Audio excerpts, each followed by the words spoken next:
Okay, it is time for my June reading wrap-up. I'm super organized. I've been keeping such good track of what I've read. My notes for June were spectacular. Yeah, okay. I'm going to go over 13 books. I probably read more, but I read them on Kindle and removed them and don't remember what they were. So, my notes for July, they're going well. I read 2 entire books this weekend. Can't you see? But I do have 3 pretty pens to not write my notes with. If you look in the back, my July author spotlight is really coming along too. So, yeah. I went into this like, yeah, I'm going to be super organized and this is going to be great. And I'm not doing so well. So I did find 13 books and write some notes about them. So I'm going to go over them. I'll put a picture of the book up so you can see it if you want. And we'll take it from there. And hopefully this will get better at some point. I make no promises. I'm just going to tell you what I read and give you my honest opinion, and you can read it or not. But, so, obviously I already have a video for this one. But Every Time You Go Away by Death Harbison, that was my Dollar Tree pick. The video is over there. I will put the link to that video down in the description if you didn't see it. If you want to see it, it'll be there. Did I love the book? No. And I go over that in that video in great detail. So, another one I've already discussed in another video was The Last Thing He Told Me by Laura Dave. That was a May Book of the Month pick, but I didn't get it until the beginning of June, so another not the best read of my life. June was kind of a strange month for me. June also had vacation and a lot of other stuff going on, so actually summer in general has a lot of stuff going on. So I didn't do a ton of light reading in June. I usually have more mixed in light reading. I think I've mentioned that I'll pick off some dumb little romance here and there just to break up the more intense reading I do, which is what I tend to enjoy more, but I don't mind a little lighthearted romance here and there. There are some series I read. So I read book 2 of the Cloudberry Inn series, which was called Remembering You. It's by, I think, Carice Bolton. I can't even read my own writing, but it's another small town romance. Cloudberry Inn was run by 2 sisters. The mother had passed away. The father left the inn to the girls and moved away. And one of the sisters, who was the subject of the first book, became an author at a very, very young age, and the mother put a ton of focus onto that daughter and traveling with her and encouraging her career. And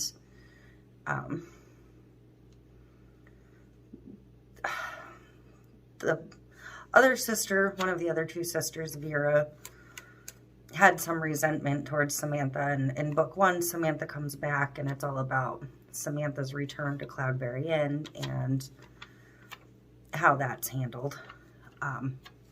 But this one's about Vera, and it explores more her resentment to their childhood and her thoughts on their childhood and her dream in life and whether she is going to leave Cloudberry and pursue her own dreams. In pursuing these dreams, or exploring these dreams, she reunites with Drew North, who was her childhood sweetheart, and you know, are they going to get back together? What's going to happen there? So it's a sweet little romance. Probably accurately depicts a resentment among sisters and how, not necessarily favoritism, but a perceived favoritism for one child over another can affect sibling relationships. And if you're looking for a little light read, if you're a Kindle Unlimited reader, I'd read the first two. I think the third one is coming out in maybe October or September. It's not too far away though, so but that is coming. Now, this is a set of 5 books I read. There should actually be 6 in the series, but the 6th one isn't here yet. When I went into this, I thought it was a complete series because it's about 5 brothers and there's 5 books, and I was like, okay, great, I can read all of these. This is the Bailey Brothers series, Small Town Romance, written by Claire Kingsley. She is somehow not somebody that was ever on my radar in my little romance forays.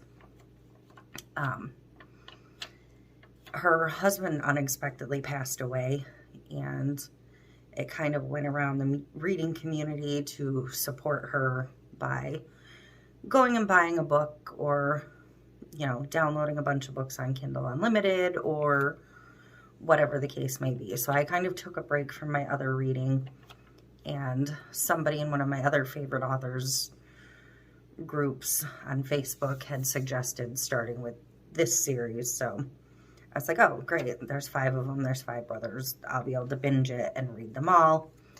Not so much, there's one brother that we still haven't heard from yet. But it's a kind of typical, you see this a lot in the romance world, like you'll get a family that's all brothers and it's all about them finding their love. And this is kind of that, but these boys were orphaned at a young age and taken in by their grandmother, who has some Native American history to her, and the grandfather wasn't. So in the backstory, there's some history of their own love story mixed in. She's got spirit animal names for all of the boys, which crop up throughout the story, and you learn why she calls each of them what she did. And as they bring girls into their lives, because, you know, typical small town romances, they all resist love and it's never going to happen to them. And as it happens to them, the grandmother will give the girl a name. So there are some fairly explicit sex scenes in a couple of these. They all have sex scenes, but some of them are more than others. If real sex scenes aren't your thing, this might not be the series for you. They're fairly short. I mean, you could skip through them. It doesn't really take away from the story, but to me, it doesn't really add anything to the story. Just something to be aware of, though. So that's all I read for romance for the entire month. I just breezed through those 6. I probably read each of those in less than a day. So I'm going to go on to 2 that I picked based off of several other BookTube vlogs. I'm going to start with the one that I still don't really know how I feel about it, and it's kind of the reason I picked this one. I read Every Value Break by Peter Swanson. Basic premise, Abigail Baskin has a drunken one-night stand at her bachelorette party that was fully planned and paid for by her millionaire fiance, Bruce Lamb. And so she has her little one-night stand, and they get married, and then they go to a honeymoon that Bruce planned. And Abigail tries to pretend she's having a good time, but it's a very weird It's like a corporate retreat type resort, and it's all men. And the very few women she does meet, like, I think there's one other female guest at the resort who she talks to. And she saw before they got to the honeymoon, the one night stand, like, she thought she saw him here and there. Well, at the honeymoon location, he is there.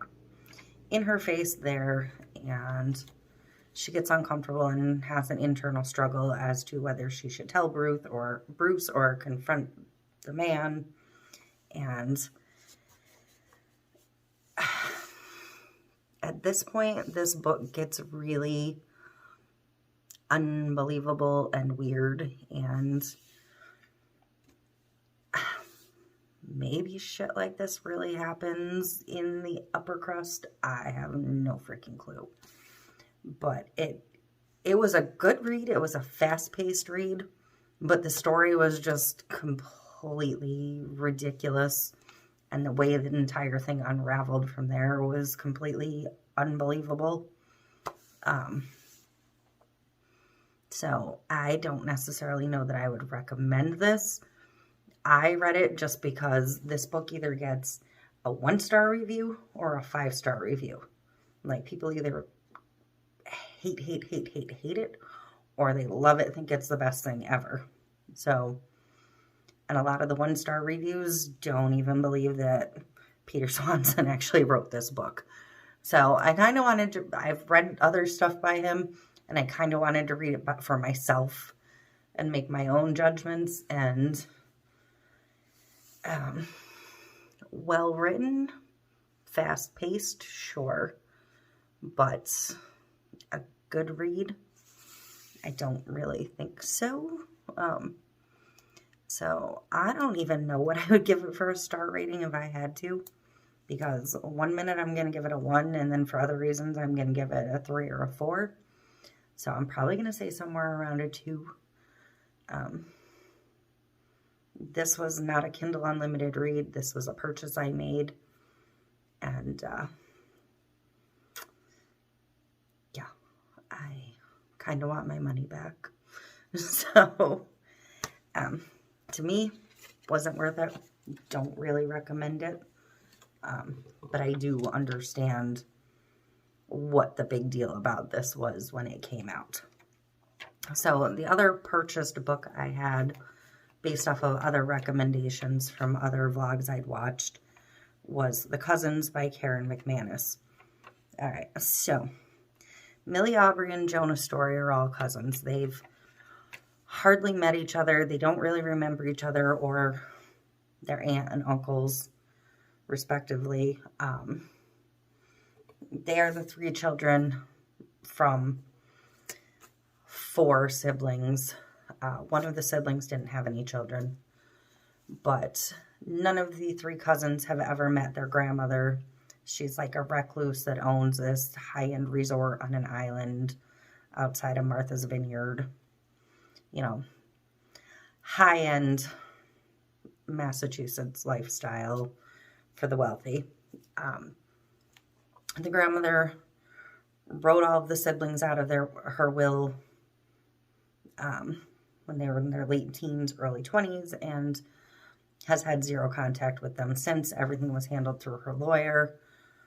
She's had no communication with her own children, but she sends the cousins letters inviting them to come work at the resort for the summer vacation.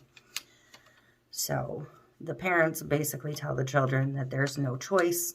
They see it as a chance for them to reconnect with their mother and possibly get back in her good graces and maybe get back in the will, right?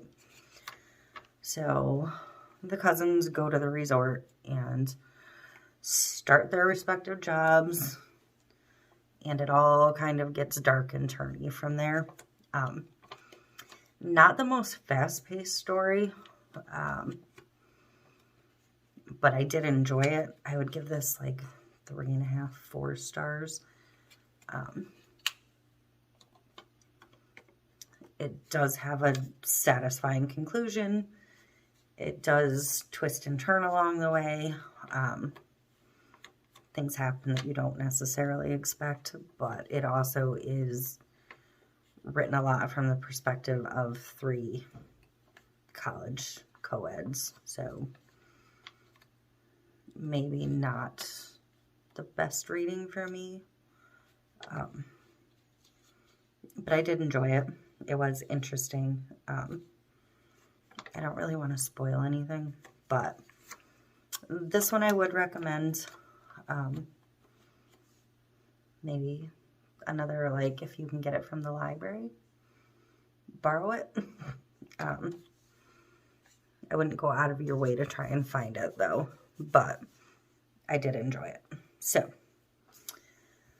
those were my 2, like, I purchased to see what else is new in the world when you actually go out and buy a book, because I don't do a whole lot of that.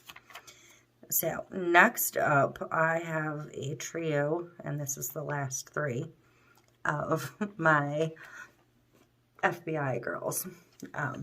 I do read a lot of series, and a lot of them are FBI psychological thriller type series. Many of them revolve around female FBI agents, and there just happened to be 3 new releases at the very end of May and during June. So I caught up with 3 of my girls, and I'm going to introduce you briefly to each of them now. So I'm going to cover, because this was the first one I read in June. This was actually the very first book I read in June, I think, was The Secret She Kept by Ellie Gray, which is a Blake Wilder FBI Books mystery thriller. So Blake has built up her FBI career to the point where she now leads her own unit, and they almost come up with their own cases from things they've discovered. And each Blake Wilder book, and this one was, I don't even remember what number. I think it was book 5. If I'm not mistaken, I didn't jot that down. But, so this is book 5, maybe. But every book, it has a case that her unit is currently working on, and you explore that case with them and work your way through that case with them. But you also do a deeper dive into Blake's past and the death of her parents and the disappearance of her sister Kit and her current life. And this particular book took a giant leap forward in that backstory, I thought, compared to some of the other books. So I really enjoyed that about this one. I actually couldn't tell you right now beyond, I think their case started with a body in a barrel, what case her unit worked on. So, and actually, I just finished the book after this one because that came out hot on the heels of this one. So, you will be hearing about another Blake Wilder book in my July wrap-up. But if you like that type of book, I really recommend starting that series. All right. So, next I'm going to do Storm's Wrath by Mary Stone and Amy Wilson. This is another series that I read on Kindle Unlimited, of course. This was book 5 for Amelia Storm. And in this one, Amelia and Zane reunite after the things that happened in the book before. And they head to a small town in Illinois to work a case that is either a human trafficking case or a serial killer case. They don't know going into it exactly what they're getting into. It could potentially be both, which would just be crazy and bizarre in their world. The book opens with a college student headed home to a small town in Illinois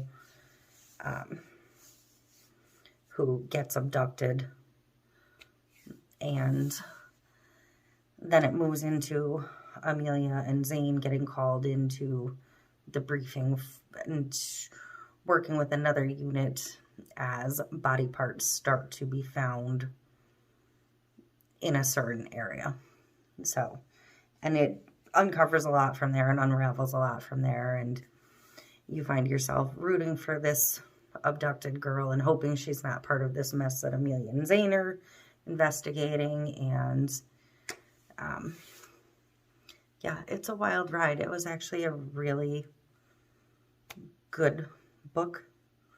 I actually really like everything Mary Stone writes, but I particularly like this series. I like Amelia's character. She is dealing with other stuff at work that hopefully will get resolved at some point in the near future. But again, another, if you like this kind of series, I highly recommend that one.